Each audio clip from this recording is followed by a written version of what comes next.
Thank you, Scott, and thank you thanks to Simon and Max for the invitation to talk today. I think it was this time last year I met Jake at one of his farm tours, and I actually bumped into Max at the same time, which was a fantastic event. And I think a month later or something, this was on, and I came along and sat in the crowd. And look, welcome to everyone. It's it's a real honour to talk. It's a different crowd to what I normally talk to. I've been an agronomist for about 30 years now. Pretty conventional sort of background. Grew up in Temora, which for the people who don't know is about 2 hours north of here. So southern New South Wales. Tried engineering in Sydney at university, and the engineering was okay, but the Sydney lifestyle wasn't great. So came home back to Temora. Thought I'd better get an education, so enrolled in a Bachelor of Applied Science. So apologies for any, there'll be maybe data and there may be science. I might even swear, might even say retarded or something silly like that and upset some people. Anyway, we had a little chat last night with some interesting people, and I'm really looking forward to the talk. So just a little bit, as I said, I've been on a bit of a journey. And I still do a bit of conventional agronomy, so I work with some really good people and clients, and I guess what I do in my work is just help them, manage their business and farm. And farming is a different business to any other business. It still needs to be profitable, but it involves, in my case, it involves families. We can talk about corporate farming later. So you may have 3 generations on the one farm, so which to me is a perfect mix because it has the wisdom of old age and experience. It has the youthful energy, Jake, and it has that sort of middle-aged, probably middle-aged white man, I suppose, like me, but sort of in the middle, trying to piece it all together. So really enjoy working with families and improving their farm. Yes, I've been consulting for about 7 to 8 years now. 3 years ago, I went out on my own. The Echidna Ag, that just came to me one day. We have our farm at Temora, which has been in the family since the 70s. Dad was actually the younger boy in the family, so his grandfather moved from Temora because land got expensive, and he moved further north to Barm Edmund and bought a bigger block, which is very, still happening today. People move north and trade in sort of a higher value property for a bigger property to get economies of scale, which Jake touched on before. So anyway, on the farm, this little 65-acre paddock we've got is it's gone back to nature and regenerated, and there's a heap of echidnas there.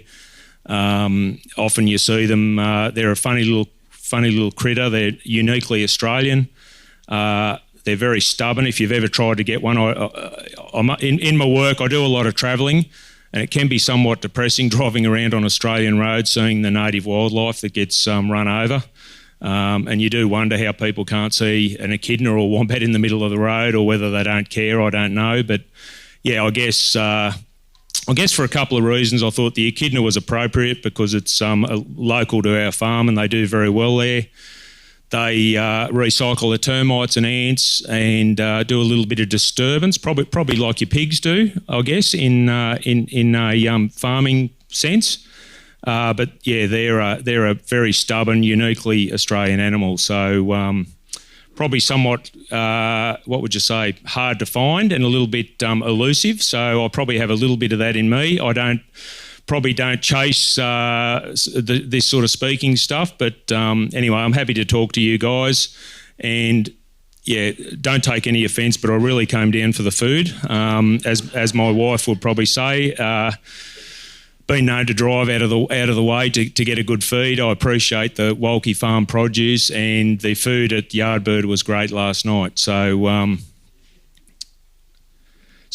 my background, I've been an agronomist since 1994. So that's my team there at the top. I've got 4 kids. Been married to Karina for 30 years, so we actually met at the after a game of football one day, playing local football. Karina was playing netball, and I was playing football. And that's I suppose in a lot of country towns that's very common. We've got 4 lovely kids. We do have a bit of a ring in there, so we're missing Tom, my elder boy. He's doing computer science up at Canberra. And he's 100% focused on that. So he couldn't be bothered coming out to this engagement party. He was a bit busy doing his coding and whatever else you do. So Sophie, my eldest daughter, her and Brad announced their engagement on Sunday. So that was a photo from Sunday, which we're really excited about. Brad's a great fella. He can talk. He'd probably it'd be a good run between him and Jake as far as talking. He's actually got his podcast, which if you want to follow, it's called A Lot to Talk About.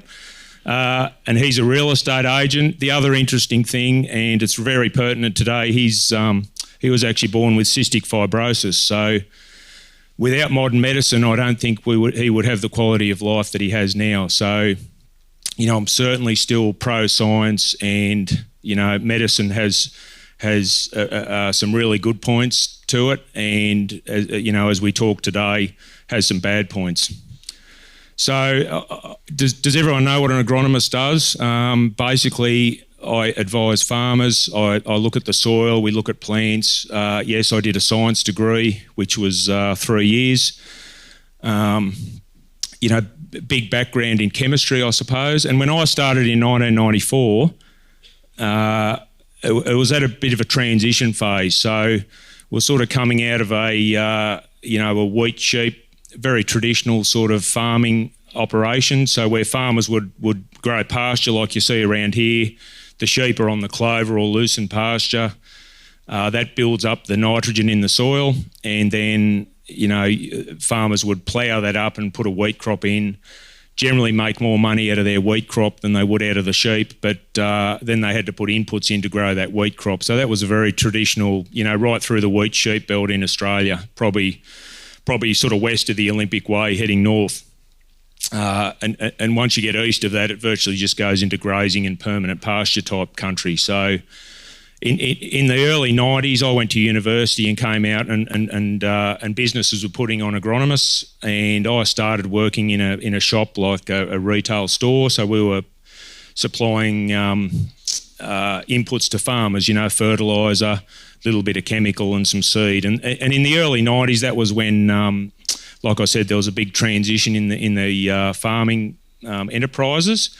And we went from traditional wheat sheep with quite a bit of cultivation and ploughing, and a lot of bare soil and I don't know, dust storms and all these other sort of things, which certainly were not good at all when you see your country blowing away, to virtually a no-till cropping enterprise. And in the first couple of years, that worked really, really well. Instead of ploughing and burning a lot of diesel and a lot of erosion with soil washing away, farmers really took on this no-till cropping in a big way, because what they could do, a cultivator and a tractor, you could probably do a couple hundred acres a day efficiently. With a boom spray and the advent of glyphosate in the 90s, you could probably get over 1,000 acres and do the same thing. So back to this efficiency. So that worked really well, and that's evolved right through from the 90s. Keeping stubble. You've all heard of no-till, which is great from an erosion and soil health point of view. But what's happening in the last few years is a lot of these weeds are developing resistance, so we're using more and more chemistry. So initially very profitable, but as we've moved on, it's become more complex and specialised, and the inputs are going on, leading to this more on sort of farming enterprise. So, which farmers are very special people, and I remember listening to Peter Andrews. It might have been Charlie Arnott in one of the podcasts, and I think Peter said, "Oh, these farmers, you can't pin them down. They're 1% of 1%, so they're they're very resilient. They've had to be to survive in Australia, and yeah, it's a pretty tough game. So as I said, farming, it's a tough business. How many farmers have we got here? We got many? Yeah, that's fantastic. I think these events are really good. They're different to what you get at a normal sort of farming field day, where we just talk about production and yield. Yield's great. It's great at the pub. It's great at the footy sheds or whatever. But I mean, at the end of the day, it's about profit. So you can have the biggest yield, but if it's costing you so much that you're not making any money, what's the point? So it's a tough business. A favourite saying of mine is farmers, they buy at retail, sell at wholesale, and pay the freight both ways, which is nothing. That's getting pretty tough at the moment, because when you're buying at retail, you're actually buying off some pretty big enterprises. You know, when I started, I was working for little independent businesses, and you know, with consolidation in the supermarkets, farms have got bigger, and you see it in the rural merchandise field as well. That basically the Canadians and the Americans have come in and bought small mum and dad type businesses. And now there's probably two big ones in Australia, Nutrient and Elders, with a couple of smaller independents, but yeah, virtually big corporates. So when a farmer goes to buy something, he's paying retail, and when he sells that produce, whether it's wheat or sheep or beef or whatever, you're selling to a pretty big processor at the end of the day. I drove through Corowa there a little while ago, which is just west of us here. Very similar town to Temora. Uncle Toby's are there, which is now Uncle Toby's are owned by Nestle. There's a local machinery dealer, O'Connor's. They've just been bought by Titan Ag, who are an American company. And the Riverlea pig operation has been bought by JBS, the Batista brothers. So, you know, the reality of farming is we're dealing with some very big players. There's a lot of profit in agriculture for some people. My interest is that the growers and people growing the produce should be making a profit. So, unfortunately, you know, you see the supermarket inquiry. I really don't think anything's going to come of that, because really all Colesworths have got to say is, well, you know, Mr. Albanese, that, you know, you just get, all these consumers are going to have to pay more for the food. So farmers get more money. Well, we're just going to keep our margin the same, and the price is going to be more at the supermarket. So I don't know if I know I'm talking to the converted here, which is great, but it is a worry that the farmer's share of the gross food dollar is pretty small, unfortunately, without doing this direct to market stuff, which I guess is why I'm talking here today.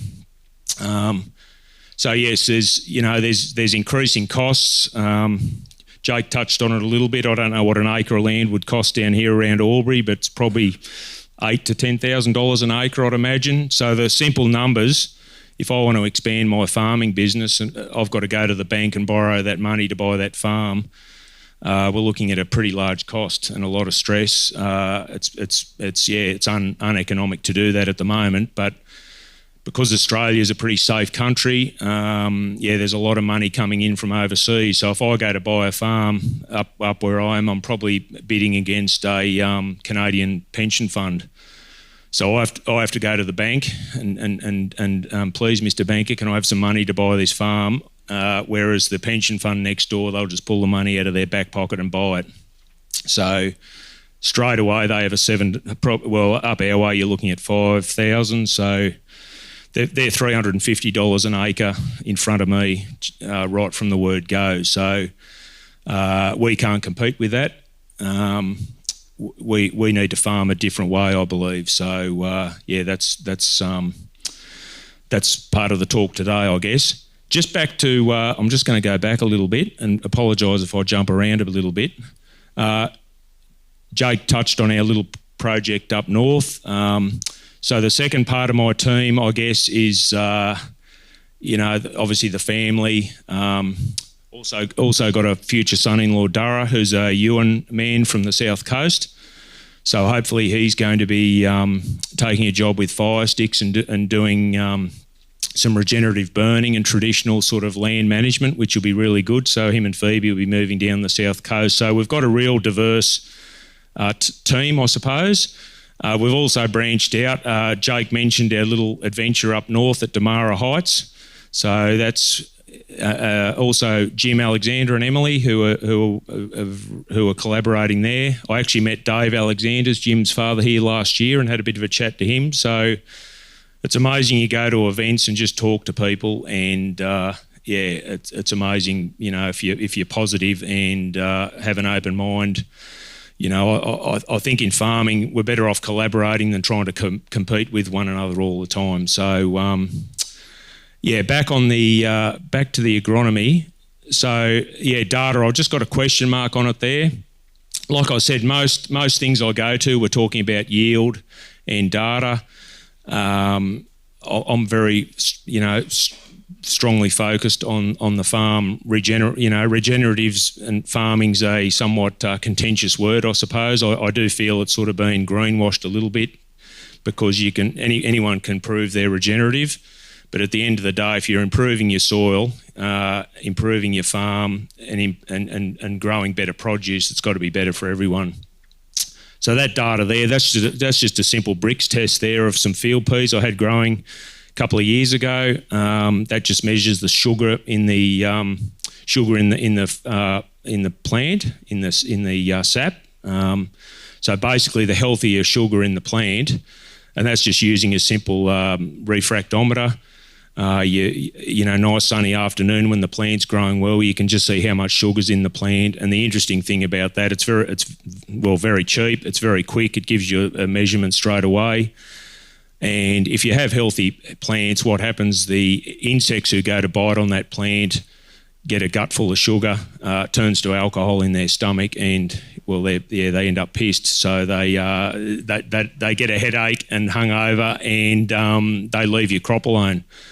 So what's happened in farming, we add a lot of nitrogen, which drops the sugar in the plant. So there you can see that's sitting there at about, nice fuzzy line between 15 and 20. If I walk into a conventional paddock and do a bricks test, it's probably under 5, which means there's no sugar in it. So what I found in agronomy, and I think we've got a panel this afternoon, I guess the longer I did it, and I did it for about 20 years, I was having customers come in, talk to me all the time, and I really felt like I was sort of becoming becoming very prescriptive, and they'd come in a bit like Cindy's father, at the chemist was that she mentioned. You'd have the same people coming back in, 2 or 3 weeks down the track, and they'd spread some fertiliser on their paddock, and yes, it was greener, but now the aphids or stripe rust had got in there, which meant they had to apply a fungicide or apply an insecticide to kill the insects. So you could see farmers are on this treadmill of applying more and more all the time, hence the moron comment, with more cost. So it really became a little bit of a, it's like a drug addict. You've got to put more on all the time to get the same response. And like I said, there's a lot of cost and risk associated with that. And the data from that, mental health and rural, just the rural well-being, farmers working long hours to pay the bills. It's certainly been very tough. So whilst we're on a bit of on a positive light, I guess what we've decided to do at the farm, and I won't carry on too long about this, but we've measured the soil carbon down to a metre. So we have a soil carbon project on the farm. It didn't cost us a lot of money to get into, but basically across the farm we've measured carbon down to 1 metre. So by growing plants year round, running animals on that, and we're actually sequestering quite a bit of carbon in the soil. So that's been possibly another income stream for our little farm, in that we can sell grain, we can sell wool and meat, and we potentially also sell carbon. So that's something that I think in our part of the world's quite certainly a big positive. So the next steps, I guess, where to in the future. So, like I said, trying to collaborate with farmers who have a different skill set.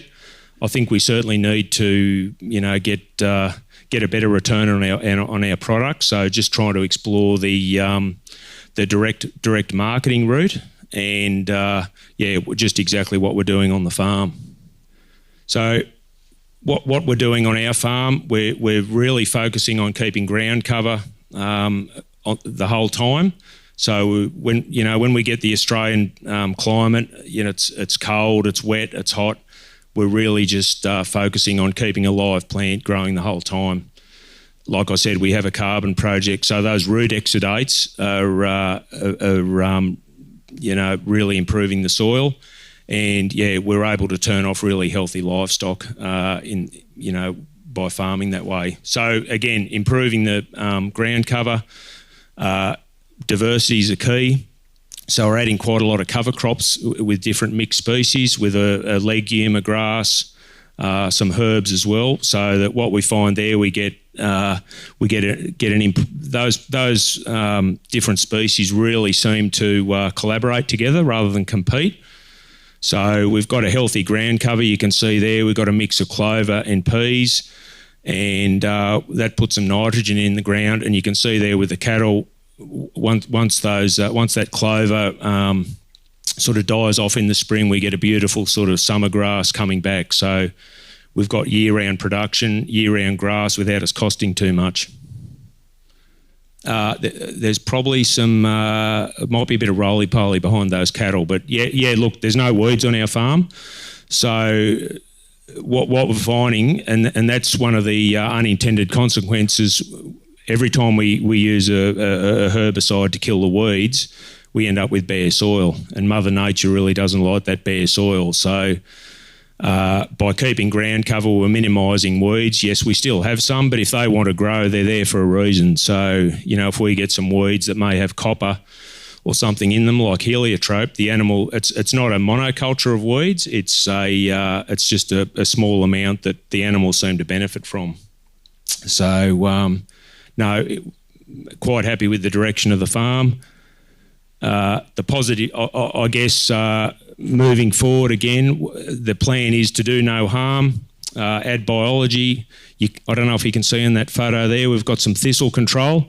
So with the thistles growing here, you can see the galahs have come in.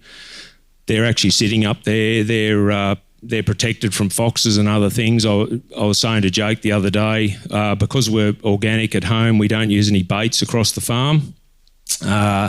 Obviously, foxes are an issue. So what we do is we just get a reliable shooter to come in every sort of 2 or 3 weeks, and I give him a bonus for knocking any foxes or particularly feral cats as well. So that's pretty big on sort of maintaining the diversity and the native wildlife across the farm. So we've gone through organic certification. We've actually done 3 years, so the farm is now completely organic certified. We have a carbon project on the farm, so we've got another form of income there. So the idea being that, yes, we maintain our profitability, which is hugely important going forward. I think that's about it. Has anyone got any questions they would like to ask? Yes.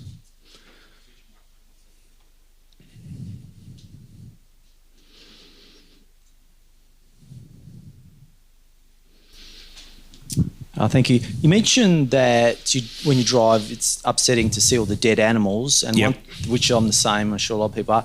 Another thing is when you drive around, I've always been amazed, distraught by the amount of weeds. When I used to live in Tasmania and now here, the ragwort and the thistle and the prickly pear. Yes. What's the deal with that? So someone like you saying you don't have much weed, you have an active regime, and what do you do with your neighbour if the seeds are blowing into your property? Well, like I said, if we have good soil cover and ground cover, the weeds blow in, they really don't have bare soil to grow on. So Mother Nature just hates that. There's a few things. Mother Nature just hates the monoculture, and she hates bare soil. So, we'll get rain. We can get rain anytime. We virtually have a uniform rainfall throughout the whole season. So it may rain a lot in summer. It may rain in winter. It's a variable climate as it always has been. I guess what I see driving around the roads is where the council, they're worried about fire, they'll spray up the side of the road, kill the weeds, but then another weed comes up straight away. So, look, I'm a believer. Weeds are there for a reason. They're either there to break open the soil, to like those thistles I showed you. They'll punch a big taproot down in the soil, which is actually softening up the soil. It's part of the succession process. So they grow, they improve the soil, and then another plant takes their place. And I suppose what I'm trying to do is just sort of enhance that natural process, basically. And if I can add some seed and biology to improve the process, that's what I'm trying to do. Yeah, thanks, Dave. Just to keep the system going and have growing plants the full year, as you explained with the carbon story, your method of keeping the biology turning over? Yep. Good question, Bill. So look, and I saw some people enjoying the beautiful sun out here at lunchtime. It's the farming system I've got's really a solar powered farm, so we're utilising the energy of the sun. So if I'm growing wheat on my farm at Temora, it's actually growing through winter. We harvest that crop in roughly early December, and then it's what's called a fallow through December, January, February, March, April. So it's bare. So that's the conventional system. I've actually got native grass growing there. So we're actually, I guess what we're doing, we're utilising anytime the rain falls, we're growing a plant. That summer grass does use up quite a bit of nitrogen through the summer. So I try and be adaptive in my management and react to that a little bit. So like that photo I showed you with the peas, as if we have a big summer and we get a lot of grass that then dies off with the first frost, I will try and add a legume into that paddock the next year. Does that answer the question? Yeah, okay, yeah. All right, good question. The animals are really integral to it because they cycle that mix of species. Like I said, they manage some of the, weeds, and they get a lot of nutrient from that. So they're grazing, up to 20 to 30 different species. And it seems like we're getting good weight gain. We've actually upped our stocking rate across the farm. We're trying to sort of roll this out, as Jake mentioned, a bit further north on these lease blocks that have come up as a bit of an opportunity. So by adding a mixed species in there of grasses and legumes, we seem like we're really getting a healthy system. Yep. I've just got Jake over here. Mr. Walkie. Mr. Bushell, with your transition of going from, I guess, conventional family farm, probably I'd imagine you and your family were softer land managers than others could have been, and then transitioning into an organic certification and that change of paradigm and methods. Has there been any changes on your farm's function and landscape that have surprised you? Like, did you have a really bad year of weeds and poor growth that you had to deal with, or was it immediately positive response? What was that transition like? Because I think that's what a lot of farmers are scared of, that first transition year. It has been a very slow transition, Jake. I was saying to Bill earlier at lunch, I remember going to a field day at Holbrook where a fella called Colin Seiss and Colin and another fella came up with a system called pasture cropping, which is sort of a low input, probably ahead of his time. I don't think regenerative have even been mentioned back in those days, but he was running livestock or sheep, and it was a method of, instead of preparing the paddock and ploughing it and spraying it as we do now, is that he virtually just went straight in as the grass died off and became dormant. You went in and sowed a winter species, which was actually a really good transition. So we started doing that with a little bit of herbicide and a little bit of fertiliser, and eventually we sort of thought, well, what's the bit we're spending on we can actually replace the fertiliser with, we can still use lime in our organic system, we can still use organic fertilisers. At the end of the day, we're trying to keep it a low input, because I've done a bit of high input consulting, and it really does become a you can have a nice monoculture looking crop, but it can be very expensive and really tricky to grow that profitably, because the expenses, to give you an idea, across our farm of 3,500 acres, we're running a pretty low input system. It's costing us about $300 a hectare across the whole farm, which covers lease and all the other payments, whereas a conventional farming system's probably up around 1,000 or more, which doesn't leave, hence why farmers can be quite stressed, because that margin can be quite small. Yes, they can make a lot of money in a good year, but you also lose a lot of money in a bad year. So, that's part of the unintended consequences. Does that answer that, Jake? Yep.